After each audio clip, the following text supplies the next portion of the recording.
আসসালামু আলাইকুম। দেখতেই পাচ্ছেন এখানে আমি বড়া ভেজে নিয়েছি, আর এই বড়াগুলো ভাত দিয়ে খেতে অনেক মজা। এই বড়া হলে নিমিষে এক প্লেট ভাত খাওয়া যায়, এটা মজাদার এই বড়া। এখানে আমি মসুর ডাল নিয়েছি, এতে দিয়ে দিলাম কিছু ধনেপাতা বাটা, দিয়ে দিলাম বাঁধাকপি, দুইটার মতো পেঁয়াজ কুচি দিয়ে দিলাম, মরিচ বাটা দিয়ে দিলাম 1 চামচ, আদা রসুন বাটা দিলাম 1/2 চামচ, আর দিয়ে দিলাম জিরা বাটা 1/2 চামচ, আর পরিমাণ মতো হলুদ ও লবণ দিয়ে এটা আমি মেখে নিব।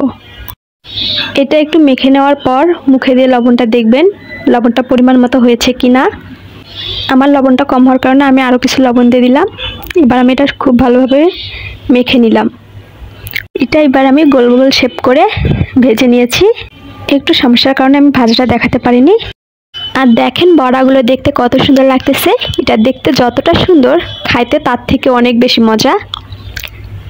এটা ভাত দিয়ে আপনি খেতে পারেন, আর এমনিও খেতে পারেন, তবে ভাতের সাথে এটা অনেক মজা লাগে। তো অবশ্যই এটা আপনারা বাসায় ট্রাই করবেন। ভালো লাগলে কমেন্ট করবেন, লাইক করবেন, আর আমার জন্য সবাই দোয়া করবেন। আমি এখানে বিদায় নিচ্ছি। ভালো থাকবেন সবাই। আল্লাহ হাফেজ।